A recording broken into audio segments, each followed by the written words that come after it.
E hoje no nosso programa nós estamos recebendo Laila Sai, Rafael Rodrigues, do curta-metragem O Canto da Rasga Mortalha. Gente, sejam muito bem-vindos ao nosso programa, é um prazer ter vocês aqui. A gente quer saber um pouco mais sobre a história, sobre esse curta, como é que foi essa produção. Sejam muito bem-vindos. Eu agradeço pela oportunidade, né? E foi um processo de criação através de pesquisa e experiência, como antes a gente estava batendo papo, né? Foi através de um curso que eu fiz no Bom Jardim e eu convivi com 3 meninas trans que estavam em busca de realizar os seus sonhos, suas metas, e às vezes ali numa troca entre um café, um intervalo, a gente começava a falar sobre algumas coisas, principalmente sobre sonhos, né? E a partir daí nós tivemos esse processo, essa ideia de construir uma poética em volta do Canto da Rasga-Mortalha. O Canto da Rasga-Mortalha é um curta, né? O Rafael é diretor do curta, a Laila é também uma das personagens, e eu queria saber como é que foi o processo de produção, né? Sobre a história mesmo que se passa dentro do curta, que é tão próximo da nossa realidade, né? Verdade, muito obrigada pelo convite, obrigada a todo mundo que está assistindo. É muito importante a gente ter esse espaço, é muito importante a gente ter mais uma vitrine que fala sobre arte, que dá essa possibilidade de a gente falar sobre essa coisa tão importante na vida da gente. Eu estou falando quanto atriz, Rafael quanto diretor e também ator, mas a arte como um todo, a gente ter um espaço para falar sobre, para explanar sobre, para dizer que a arte salva é sempre muito importante. Eu quero muito agradecer aqui o programa por ter convidado a gente. A gente agradece ter vocês aqui. E fazer um Rasga-Mortalha foi quase que uma mensagem que eu, quanto atriz, passo pela minha vivência, pela minha realidade, enquanto uma pessoa trans, enquanto uma atriz trans, enquanto uma pessoa que luta para normalizar esse corpo trans, que é incrível como somos pessoas normais como outras qualquer, mas não temos a vivência de uma pessoa normal qualquer. Nós, às vezes, não temos o direito de ir na rua e voltar viva para casa. Isso é muito latente, isso é muito presente nas redes sociais e nos telejornais. Geralmente, quando uma pessoa trans é matéria de algum jornal, ela é matéria morta, ou ela é matéria sendo agredida, ou ela é matéria porque não pode entrar no banheiro para fazer uma necessidade. E está na arte, está podendo falar da vivência de pessoas trans que são essas 3 protagonistas que vivem dentro da comunidade, dentro da periferia, que é o caso das 3 protagonistas, e que se destacam o quanto profissionais, não só profissionais do sexo, não só profissionais da beleza, mas profissionais em outras possibilidades, que uma pessoa trans ela pode ser o que ela quiser, ela pode realizar e fazer e trabalhar profissionalmente com o que ela quiser.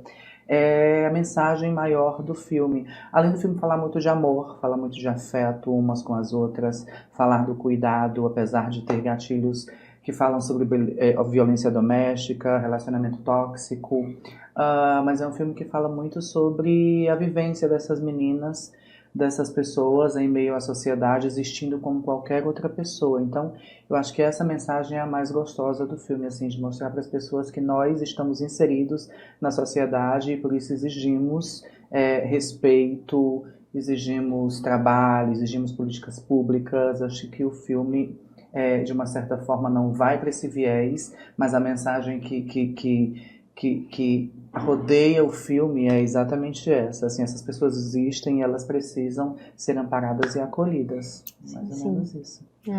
E você falou que teve um contato, né, com 3 meninas trans na época que você fez o curso.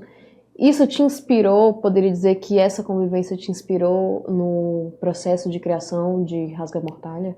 Sim, justamente pela questão da invisibilidade, né? Como a Laila acabou de dizer. Muitas dessas meninas, elas vivem à margem porque elas não têm oportunidade, né? E quando a gente conversava, o que era mais latente nessas conversas é justamente isso que a Laila explana.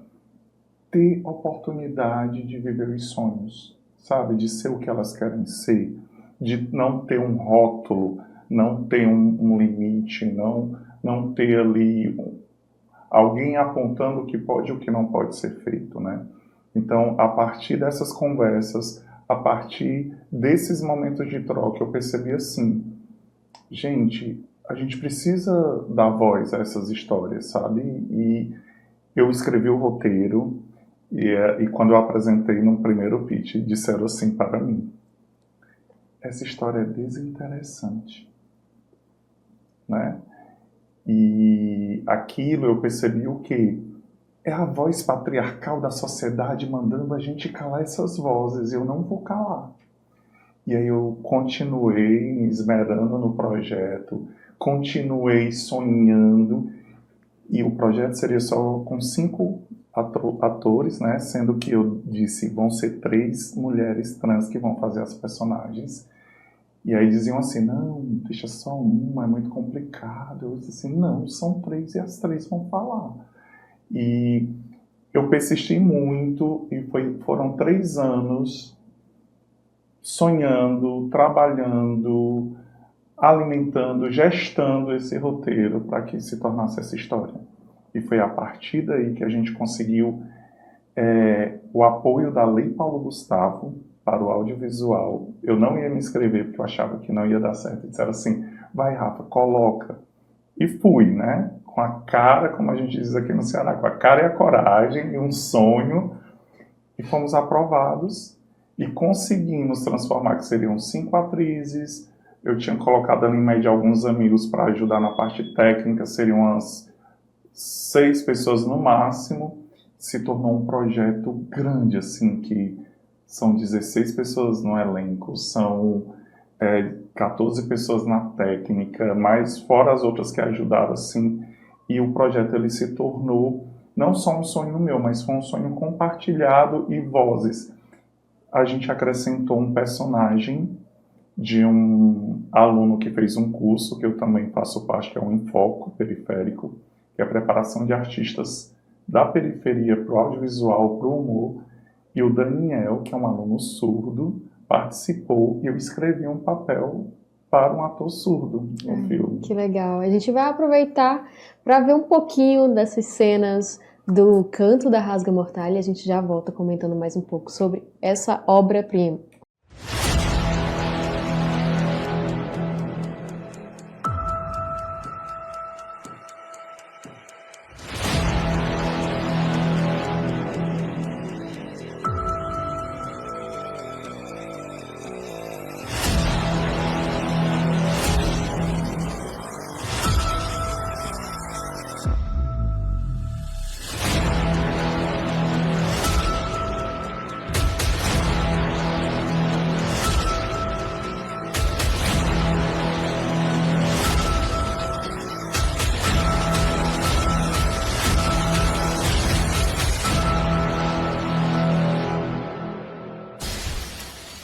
E é isso, você pode conferir um pouquinho das imagens do Canto da Rasga Mortalha. A gente está recebendo hoje aqui a Laila Sá e o Rafael Rodrigues, que é diretor, e a Laila também participa do filme como uma das atrizes do filme.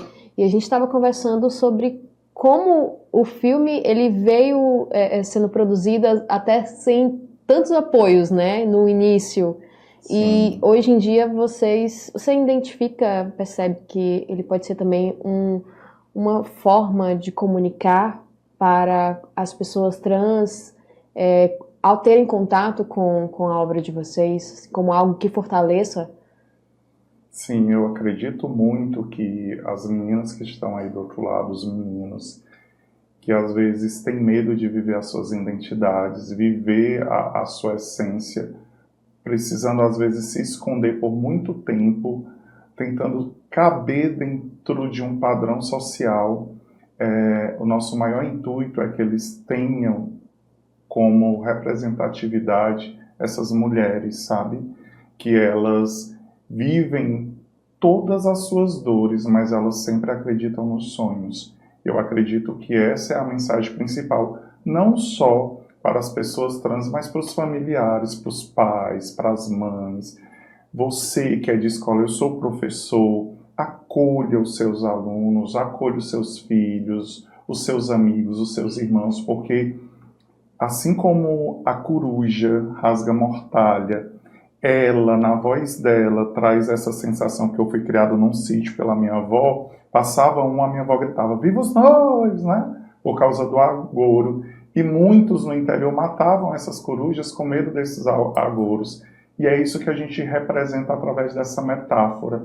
O canto da rasga-mortalha dá voz e visibilidade às mulheres, aos homens trans, aos bis, aos gays, às lésbicas, às drags, a toda a comunidade. E é isso que a gente representa no filme. As vozes que são caladas e silenciadas das grandes minorias, né, que a gente sabe que hoje não é mais minoria, mas ainda é colocado dentro de uma caixa como se fossem pequenos, né? É verdade. E você falou algo muito importante, né? Eu falei sobre a representatividade do filme para que essas pessoas se assistam, se vejam, mas é muito importante também que as famílias sintam a responsabilidade do acolhimento, né? Os ciclos, não só as famílias, mas os ciclos, como você colocou, a escola também. É importante para quem está ali se sinta fortalecido muito mais, né? Que quem está na sua rede de apoio, ter realmente uma rede de apoio, né? É fácil de entender que as pessoas trans, elas são, na grande maioria das vezes, isoladas, excluídas dos ambientes de trabalho, dos ambientes sociais. Por quê? Porque você imagina que uma pessoa trans ela é colocada para fora geralmente aos 13, 14 anos de idade, quando ela se descobre uma pessoa trans e começa a mudar a sua fisionomia, a sua maneira de andar, a sua maneira de falar, e aí os próprios pais, os próprios tios, as pessoas mais próximas já começam a dizer, anda direito, fala direito, digo por experiência própria. Então, você já se sente uma pessoa estranha, fora da bolha completamente. Aí geralmente aos 15, 16, você é colocada para fora de casa pela sua própria família. Essa pessoa vai se sentir acolhida aonde, né? Se a sua família lhe botou para fora do seio familiar, quem você acha na sua vida que vai lhe acolher? A escola, não, porque lá você já vai começar a sofrer outros tipos de xingamento, outros tipos de situações, e de banheiro, de colegas de classe, e da própria professora, e aí no emprego você também já não vai conseguir, porque você tem uma aparência diferente da que é sugerida. Então, às vezes a gente se questiona assim, por que não vai estudar? Por que não faz uma faculdade? Mas eu digo inclusive para mim, porque eu sou uma pessoa branca, eu sou uma pessoa que tem uma família que me acolheu, eu sou uma pessoa que tem 2 faculdades, eu sou uma pessoa que estou no audiovisual desde 2016, que tenho 20 filmes no currículo, e aí às vezes eu fico até com medo de falar por esse privilégio que eu tenho de uma mulher trans, mas uma mulher trans branca, que tem casa própria, que tem uma família que acolhe, que tem uma mãe que foi pobre costureira e que é da periferia, mas que conseguiu me dar uma educação boa em escola particular, trabalhou muito para que isso acontecesse, e não é a realidade de todas. Mas o que eu digo é que acredite nos sonhos, acredite no que você quer, porque se existe um corpo trans nessa obra, em mais 19 que eu já fiz e que é respeitada no audiovisual brasileiro, você também pode. E não estou falando só de atriz, não é de atriz que eu estou falando. Eu estou falando de tudo, dos sonhos acontecerem. É exatamente isso que o filme fala, de sonhos que podem acontecer, né? Embora seja difícil, embora a gente não tenha que matar um leão por dia, a gente é o próprio leão, tem que ser. É verdade. E Laila, muito obrigada, Rafael, muito obrigada. Foi um prazer receber vocês aqui, saber mais sobre essa produção. Fala para as pessoas, divulga o Instagram de vocês, o trabalho de vocês, para que quem está assistindo possa conhecer mais, saia daqui dessa entrevista que está assistindo e vá procurar vocês também e o trabalho que vocês já realizam. Antes eu queria só fazer um pedido, bem rapidinho. Aos equipamentos culturais de Fortaleza, que a gente precisa dessa visibilidade também, assim como ao programa, a produção que nos acolheu tão bem, a gente também precisa colocar esse filme para estrear. Então nós temos equipamentos maravilhosos como o Dragão do Mar, o Cine Dragão do Mar. Temos também o São Luís, Cine Teatro São Luís. E esse projeto é um projeto apoiado pelo governo federal, pelo Ministério da Cultura, pela Secretaria de Cultura de Fortaleza, através da Lei Paulo Gustavo. Então, por favor, também olhe quando a gente bate lá na porta pedindo um espaço para divulgar uma obra que é tão poética, tão linda e tão necessária de ser vista, sabe? E assim, você que está vendo e pode nos auxiliar nesse meio, o meu Instagram é Rafael Rodrigues Ator, tudo junto, né? E também temos o Instagram oficial do filme, que é Filme Rasga Mortalha, né? Então, se você quer nos ajudar a divulgar, disseminar produtores culturais. Estamos aqui para parcerias, para apoio. E a nossa belíssima protagonista, fale a sua rede social. Minha rede social é o Instagram, que eu prefiro que vocês conversem comigo lá no direct sobre trabalho. Laila Atriz, Laila com Y, tudo junto, Laila Atriz. É isso, gente. Muito obrigada. Sucesso. Espero ver o mais rápido possível a estreia do curta-metragem de vocês, para poder assistir e conferir com todo mundo. Obrigada, Obrigada, gente. Eu que agradeço. Tchau, gente.